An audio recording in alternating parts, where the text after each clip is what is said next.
عن عبد الله بن عمر رضي الله تعالى عنهما قال سمعت رسول الله صلى الله عليه وسلم يقول انطلق ثلاثة رهط ممن كان قبلكم حتى آووا المبيت إلى غار فدخلوا إلى آخره۔ اللہ کے نبی صلی اللہ علیہ وسلم نے ایک واقعہ ذکر فرمایا کہ 3 شخص تھے اور وہ سفر میں دوران سفر آرام کے لیے ایک غار میں تشریف لے گئے۔ فدخلوا، اس میں داخل ہوئے تو ایک چٹان آئی جس نے اس غار کے منہ کو بند کر دیا۔ فسدت علیہم الغار، اب باہر نکلنے کی صورت کوئی نہیں رہی، آواز بھی کہیں نہیں جاتی، انسان بھی کوئی نہیں، باہر نکلنا بھی کوئی نہیں۔ تو یہ آپس میں کہنے لگے انہ لا ینجیکم من هذه الصخرة الا ان تدعوا اللہ بصالح اعمالکم۔ بھائی ہم میں سے ہر ایک کے پاس ذرا یہ غور کر لے، کسی کے پاس کوئی اللہ کو راضی کرنے والی نیکی ہے؟ اپنی اس نیکی کا اللہ کو واسطہ دے دے، اللہ کو اس نیکی کا واسطہ دے دے۔ ان میں سے ایک نے کہا اے اللہ آپ جانتے ہیں میرے والدین بوڑھے تھے اور میں ان کی رات کو انہیں بکریوں سے دودھ دھو کر پلایا کرتا تھا، اور سب سے پہلے میرا کام یہی ہوتا۔ ایک دن میں بکریاں چرانے دور نکل گیا اور وہ سو گئے، میں واپس آیا تو دیکھا کہ والدین سو گئے ہیں۔ میرے گھر کے دیگر لوگ بھی موجود ہیں، میں نے بکری سے دودھ دھویا اور ان کے سرانے پہ کھڑا ہو گیا، اٹھایا نہیں کہ نیند خراب نہ ہو، خود نہ سویا، کہیں ایسا نہ ہو کہ رات کے کسی حصے میں اٹھیں اور انہیں دودھ اور بھوک کا تقاضا ہو اور انہیں تکلیف ہو۔ تو میں سرانے کھڑا رہا اور پوری رات اسی انداز سے دودھ لیے ان کے سرانے کے پاس رہا۔ اللہم ان کنت فعلت ذلك ابتغاء وجهك ففرج عنا ما نحن فيه من هذه الصخرة۔ اے اللہ اگر یہ صرف آپ کے لیے ہی نیکی تھی کہ آپ راضی ہو جائیں تو اے اللہ اس مصیبت سے ہمیں نجات نصیب فرما دے۔ پیارے رسول صلی اللہ علیہ وسلم نے فرمایا فانفرجت شیئا لا يستطيعون الخروج، چٹان کچھ ہٹی لیکن اب بھی وہ نکل نہیں سکتے، چٹان ہٹی۔ ہاں میرے عزیزو، لوگ سرمایہ کچھ رکھتے ہیں کہ مصیبت کی گھڑی میں کام آ جائے، مشکل وقت میں وہ سرمایہ کام آ جائے، سرمایہ رکھتے ہیں۔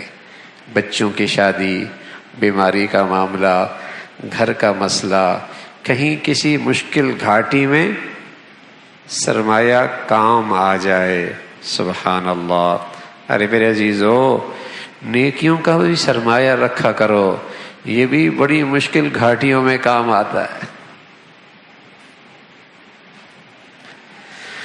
بتائیے ان کے پاس یہاں نہ زمین کام آ رہی ہے، نہ جاگیر کام آ رہی ہے، نہ دولت کام آ رہی ہے، نہ تعلقات کام آ رہے ہیں، یہاں کون سا سرمایہ کام آ رہا؟ نیکیوں کا سرمایہ۔ لوگ تعلقات بنا کے رکھتے ہیں، بھائی مشکل وقت میں یہ تعلقات کام آ سکتے ہیں۔ لوگ کچھ بینک بیلنس رکھتے ہیں، یار مشکل گھڑی میں پیسہ کام آ جائے گا۔ لوگ کچھ بچا بچا کے رکھ لیتے ہیں، کسی مشکل میں یہ استعمال ہو جائے گا۔ اب اس مشکل میں نہ زمین کام آ رہی، نہ جاگیر کام آ رہی، نہ تعلقات کام آ رہے، نہ پیسہ اور تجوریاں بھری کام آ رہی، کیا کام آ رہا؟ نیکیوں کا سرمایہ کام آ رہا۔ انسانی زندگی میں بہت سی گھاٹیاں ایسی ہیں، انسانی زندگی میں بہت سی گھاٹیاں ایسی آتی ہیں جہاں صرف نیکیوں کا سرمایہ کام آتا ہے، صرف نیکیوں کا سرمایہ۔ اس شخص نے اپنی نیکی کا واسطہ دیا، اے اللہ اس سے نجات نصیب فرما دے۔ تو رسول اللہ صلی اللہ علیہ وسلم نے فرمایا کہ چٹان ہٹی لیکن نکلنے کی طاقت کوئی نہیں اب بھی۔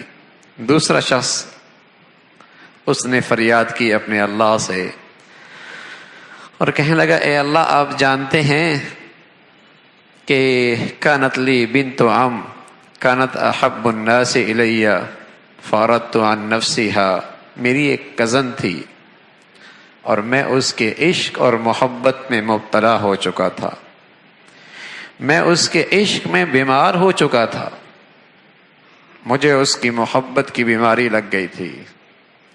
ایک دن میں نے اس سے اپنی خواہش کا تقاضا کیا، اس نے انکار کر دیا۔ پھر ایک وقت آیا کہ وہ ضرورت مند ہو گئی، قحط آیا، اس کے لیے کھانے کے لیے کچھ نہیں تھا، تو میں نے اسے 120 دینار سونے کے سکے ہوتے ہیں وہ اسے دے دیے۔ اب میں نے دیکھا یہ مجبور ہے، اب میری خواہش پوری ہو سکتی ہے، اب میری چاہت پوری ہو سکتی ہے۔ میں نے اس سے اپنی خواہش کا تقاضا کیا، تو اب میرے لیے نہ قانون کا ڈر تھا، نہ لوگوں کی نظروں کا ڈر تھا، نہ کوئی اور شرمندگی کا نقشہ تھا۔ پورے طور پہ مجھے قدرت بھی تھی اور وہ مجبور بھی تھی، میری مقروض تھی۔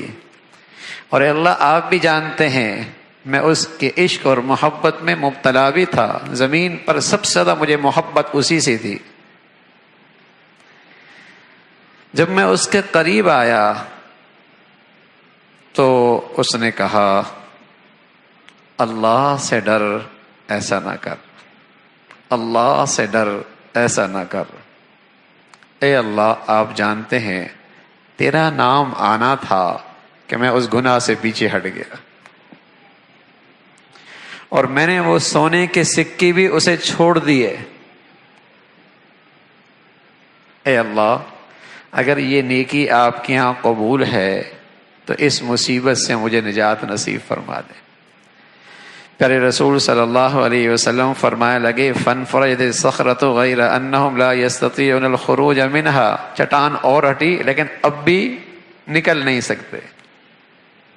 تیسرا شخص، رسول اللہ صلی اللہ علیہ وسلم فرمانے لگے، قال الثالث، تیسرے نے کہا، اللہم انی استأجرت اجرا فاعطیتہم اجرہم غیر رجل، اے اللہ میں نے بہت سارے مزدور اپنے کام کے لیے رکھے اور ان سے اپنا کام کروایا، سب اپنی مزدوری لے کے چلے گئے لیکن ایک مزدور اپنی مزدوری نہیں لے کر گیا،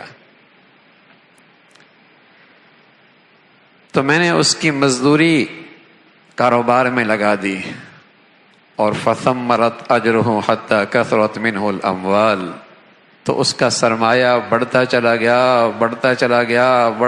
گیا۔ ایک لمبے عرصے کے بعد وہ شخص آیا اور کہنے لگا، یا عبد اللہ ادی الی اجری، اے اللہ کے بندے میری مزدوری دے دے۔ سالوں کے بعد آیا، کہنے لگا، اللہ کے بندے میری مزدوری دے دے۔ تو میں نے اس سے کہا، کل ما تری من اجرک من الابل والبقر والغنم والرقیب، ارے بھائی اس وادی میں جو کچھ تجھے نظر آ رہا ہے نا، یہ گائیں، یہ بکریاں، یہ غلام، یہ اونٹ، یہ سارے تیرے ہیں، یہ سارے تیرے ہیں۔ وہ کہنے لگا، یا عبد اللہ لا تستعذی بی، اے اللہ کے بندے میرے سے مذاق کیوں کر رہا ہے، میری مزدوری مجھے دے دے، میرے سے مذاق کیوں کر رہا ہے، اور مجھے کہہ رہا ہے اونٹ بھی تیرے، بکریاں بھی تیرے، گائیں بھی تیری، غلام بھی تیرے، لا تستعذی بی، مذاق نہ کر میرے ساتھ۔ تو اے اللہ آپ جانتے ہیں میں نے اس سے کہا انی لا استعذ بک، میں تیرے سے مذاق نہیں کر رہا، یہ تیری ہی مزدوری کا پھل ہے۔ وہ سب کچھ لے کے چل دیا، فلم یترک منہ شیئا، کچھ بھی نہیں چھوڑا، سب لے گیا۔ اللہم ان کنت فعلت ذلک ابتغاء وجہک فافرج عنا ما نحن فیہ، اے اللہ اگر یہ میں نے آپ کے لیے کیا تھا تو اے اللہ اس مصیبت سے ہمیں نجات نصیب فرما دے۔ تو پیارے رسول صلی اللہ علیہ وسلم فرمانے لگے چٹان ہچی فخرجوا یمشون، سبحان اللہ، انہیں موت کے منہ سے ایک پھر نئی زندگی نصیب ہو گئی، ایک نئی زندگی نصیب ہو گئی۔ تو اللہ کے نبی صلی اللہ علیہ وسلم محض اس کہانی کو بیان کرنا مقصد نہیں تھا کہ ایک کہانی ایک واقعہ سنا دیا، سبق دینا مقصد تھا، سبق دینا مقصد تھا۔ کیا؟ کہ جب تمہاری حالت اچھی ہو تم اللہ کو نہ بھولا کرو، تو جب تمہاری حالت اچھی نہیں ہوگی اللہ تمہیں نہیں بھولے گا۔ جب تم اچھی حالت میں ہو، صحت میں، خوشحالی میں، فرصت میں، مزوں میں، راحت و آرام میں، عیش و عشرت میں، اس میں اللہ کو نہ بھولا کرو۔ پھر اگر تم پہ کوئی آزمائش کی گھڑی، تکلیف کی گھڑی، امتحان کی گھڑی آ گئی تو اللہ بھی تمہیں نہیں بھولیں گے۔ اس لیے رسول اللہ صلی اللہ علیہ وسلم فرمایا کرتے تھے من سرہ ان یستجیب اللہ لہ عند الشدائد، جو یہ چاہتا ہے کہ مصیبت کی گھڑی میں اس کی دعا رد نہ ہو، جو یہ چاہتا ہے کہ مصیبت کے گھڑی میں اس کی دعا رد نہ ہو، جو یہ چاہتا ہے کہ مصیبت کی گھڑی میں اس کی دعا رد نہ ہو، تو اللہ کے نبی فرمان لگے فَلْيُكْثِرِ الدُّعَاءَ فِي الرَّخَاءِ، جب اس کی حالت اچھی ہو تو پھر کثرت سے اپنے اللہ کو پکارا کرے۔ حدیث میں آتا ہے جب مصیبت کی گھڑی میں ایسا شخص فریاد کرتا ہے تو فرشتے کہتے ہیں اللہ تو اس کی فریاد قبول کر لے، اس لیے کہ اس کی آواز تو بڑی مانوس ہے، یہ ویسے بھی آپ کو بہت بلاتا رہتا ہے۔ اور جو لوگ خدا فراموش ہوتے ہیں، جو خدا فراموش ہوتے ہیں، جو احسان فراموش ہوتے ہیں، جو خدا فراموش ہوتے ہیں اور جو احسان فراموش ہوتے ہیں، اللہ نے ان کا بھی ذکر فرمایا ہے کہ جب انہیں مصیبت آتی ہے تو اللہ کو بلاتے ہیں، اور جب صحت ملتی ہے ایسا رویہ ہوتا ہے جیسے انہوں نے اللہ کو پکارا ہی کوئی نہیں، بھول ہی گئے اللہ کو۔ آزمائش آئی، تکلیف آئی، اللہ اللہ، یہ صدقہ، یہ خیرات، یہ سجدے، یہ وظیفے، اور ذرا سی حالت بدلی جیسے اللہ کو انہوں نے پکارا ہی کوئی نہیں تھا۔ اللہ نے ان کا بھی تذکرہ فرمایا وَإِذَا مَسَّ الْإِنسَانَ الضُّرُّ دَعَانَا لِجَنبِهِ أَوْ قَاعِدًا أَوْ قَائِمًا فَلَمَّا كَشَفْنَا عَنْهُ ضُرَّهُ مَرَّ كَأَن لَّمْ يَدْعُنَا إِلَىٰ ضُرٍّ مَّسَّ، کھڑے اٹھے بیٹھے ہر وقت اللہ کو بلا رہے، لیکن جیسی حالت بدلی اللہ کو بھول گئے، اللہ کو بھول گئے۔ یہ احسان فراموش لوگ ہیں۔ تو رسول اللہ صلی اللہ علیہ وسلم نے سبق کیا دیا کہ مصیبت کی گھڑی میں تم اللہ کو نہ بھولو، آرام کی حالت میں، اچھے حالات میں اللہ کو نہ بھولو، مصیبت میں اللہ تمہیں نہ بھولیں گے۔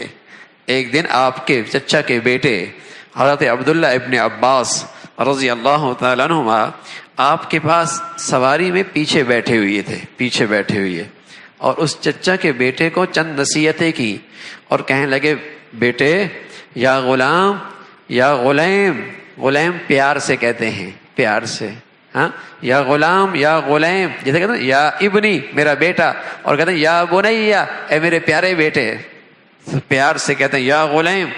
کہنے لگے تجھے چند باتیں سکھاتا ہوں زندگی بھر کام آئیں گی، زندگی بھر کام آئیں گی۔ بتانے والے کون؟ محمد الرسول اللہ۔ کسے بتا رہے؟ اپنے پیارے چچا کے پیارے بھتیجے کو، ہاں، حضرت عبداللہ ابن عباس کو رضی اللہ تعالیٰ عنہما۔ کہنے لگے بیٹے احفظ اللہ یحفظ کا، احفظ اللہ تجدہ امامک، تعرف الیہ فی الرخاء یعرفک فی الشدہ۔ اے بیٹے تو اللہ کا خیال رکھا کر، اللہ تیرا خیال رکھے گا۔ کیا مطلب؟ تو اللہ کے حکموں کا خیال رکھا کر، تو اللہ کا لحاظ کیا کر، تو اللہ سے حیا کیا کر، تو اللہ سے شرم کر لیا کر، تجھے بھی اللہ کبھی اپنی مدد سے محروم نہیں کرے گا۔ احفظ اللہ یحفظ کا، احفظ اللہ تجدہ امامک، تو اللہ کا خیال رکھ تو اللہ کی مدد کو اپنی آنکھوں کے سامنے پائے گا، اللہ کی مدد کو اپنی آنکھوں کے سامنے پائے گا۔ اور اچھی حالت میں اپنے اللہ کو یاد رکھا کر، یعرف کا فی شدہ، جب تو تکلیف میں ہوگا اللہ تجھے یاد رکھیں گے۔ اور فرمایا وَإِذَا سَأَلْتَ فَاسْأَلِ اللَّهَ، جب بھی مانگے تو اللہ سے مدد مانگ کر، اور جب بھی مدد چاہے اللہ سے مدد چاہا کر۔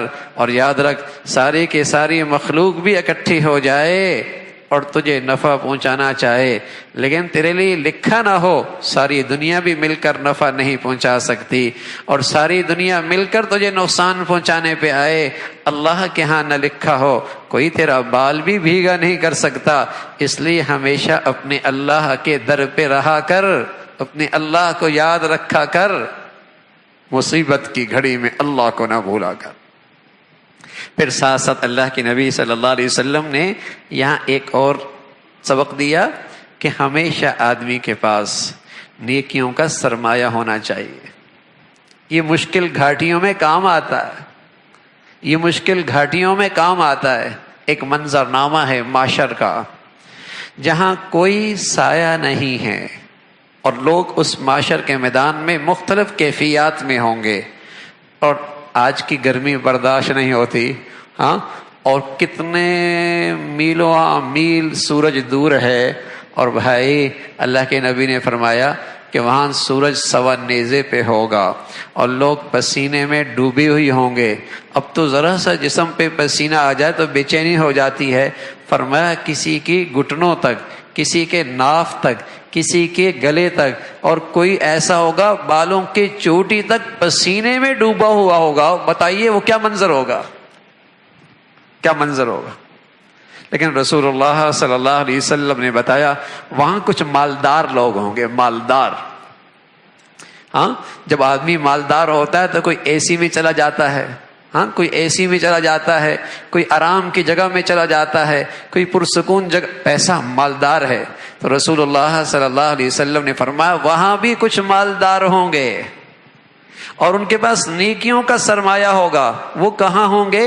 وہ اللہ کے عرش کے سائے کے نیچے ہوں گے، جہاں ٹھنڈک ہی ٹھنڈک ہوگی، جہاں آرام ہی آرام ہوگا، جہاں مزے ہی مزے ہوں گے، اور جہاں اس آرام کے جگہ علاوہ اور کوئی آرام کی جگہ نہیں ہوگی۔ تو رسول اللہ صلی اللہ علیہ وسلم نے بتایا سبعۃ یظلھم اللہ تعالی فی ظلہ یوم لا ظل الا ظلہ، یہ 7 قسم کے لوگ اللہ کے عرش کے سائے کے نیچے ہوں گے۔ ایک، انصاف کرنے والا امام، عادل حکمران، اور دوسرا شاب نشأ فی عبادت اللہ، وہ خوش نصیب نوجوان، وہ خوش نصیب نوجوان جس کی جوانی یوں پروان چڑھ رہی ہے کہ اس کی زندگی اللہ کی بندگی میں گزر رہی ہے۔ بڑھاپے میں اللہ مل جائے تب بھی نصیب کی بات ہے، لیکن جوانی میں اللہ مل جائے تو فرشتوں کے لیے بھی قابل رشک ہے۔ بظاہر سونا بھی 1 من اور لوہا بھی 1 من، وزن ایک جیسا ہے، لیکن دونوں کی قیمت میں زمین و آسمان کا فرق ہے۔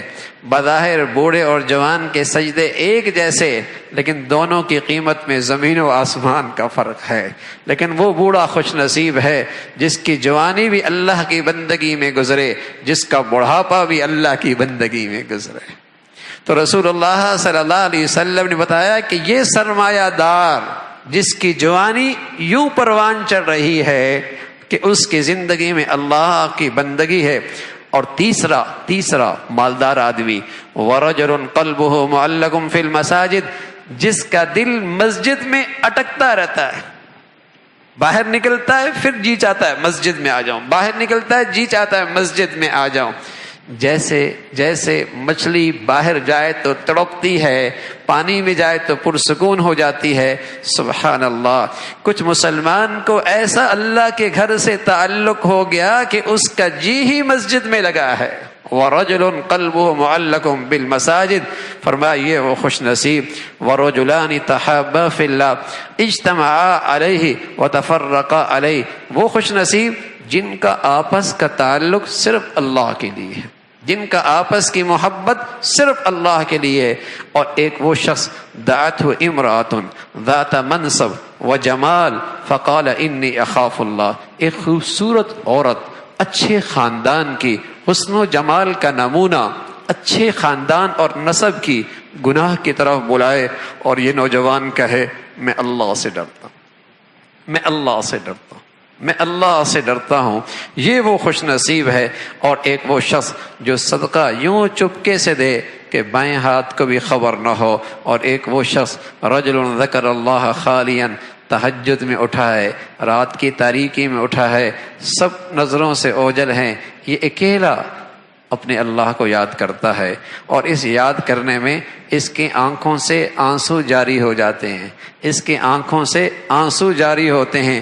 یہ وہ اتنی بڑی دولت ہے، کل معاشر کی گھاٹی میں یہ سرمایہ کام آئے گا، اور یہ شخص اللہ کے عرش کے سائے کے نیچے ہوگا، یہ شخص اللہ کے عرش کے سائے کے نیچے ہوگا، اکیلا، تنے تنہا، اندھیرا، ساری دنیا کے نظروں سے اوجھل، اپنے اللہ کو پیار سے، محبت سے، اپنی کوتاہیوں پہ خوف سے یاد کر رہا، آنکھوں سے آنسو جاری ہو گئے۔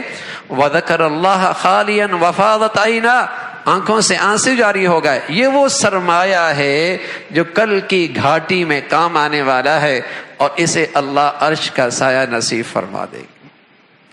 تو میرے عزیزو، آدمی کے پاس یہ سرمایہ بھی ہونا چاہیے، یہ سرمایہ بھی ہونا چاہیے جو کل کے گھاٹیوں میں کام آنے والا ہے۔